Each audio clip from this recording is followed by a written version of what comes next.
et il est temps d'en savoir plus sur la gestion des biens de nos proches dépendants grâce à Hortense Diftin. Bonjour Hortense. Bonjour Hélène, bonjour tout le monde.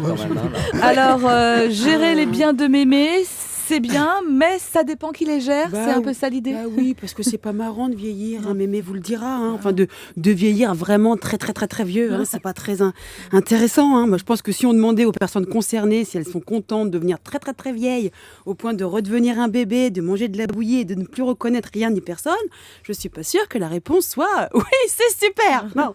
En même temps, en France, on n'a pas trop le choix. Du coup, on apprend donc dans Dossier familial qu'il y a plus d'1,2 million de personnes âgées en France, et c'est pas près de s'arrêter, qui ne peuvent plus gérer leurs biens, et donc ce sont leurs proches, souvent démunis, qui doivent prendre le relais. Les proches démunis. Bon, je suis pas sûre que ça soit le bon terme, Ignace.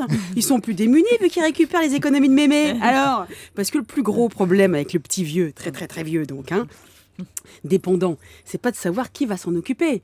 Là, en général, tout l'entourage est d'accord pour dire c'est surtout pas moi.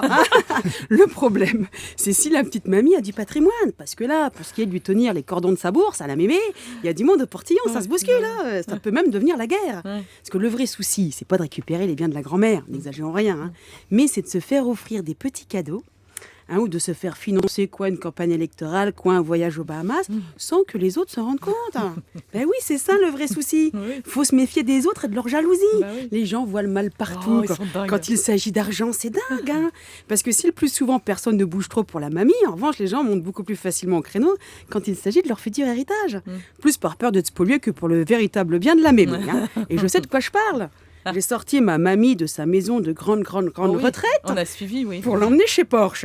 Elle est comme moi, elle a toujours aimé les belles voitures. Enfin, je crois. Elle avait envie de m'offrir, de s'offrir, devrais-je dire, une 911. Il n'y a pas de mal à se faire du bien. Vous l'auriez vu, la mamie chez Porsche, comme elle était heureuse. Presque autant que moi. Alors, j'ai eu un drame, oui. Non. Je me suis faite accuser d'abus de faiblesse. Oui, sous prétexte que mamie n'a jamais su conduire et qu'elle est complètement miro, la voiture pouvait pas être pour elle. Ah bon? Je savais pas.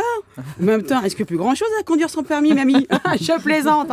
Donc mamie, pour qui j'ai toujours été sa chouchoute, sa préférée, n'a pas le droit de s'acheter une voiture pour me la donner, sous prétexte qu'elle se souvient plus de mon prénom.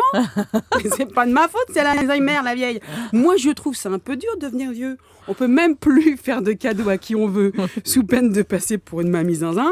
Et moi, je peux même plus recevoir de cadeaux, sous peine de finir en prison. Alors... Faites gaffe, parce que parfois, ça se termine vraiment au tribunal. Il y en a un qui sait de quoi je parle. Aujourd'hui, je viens pas pour ça.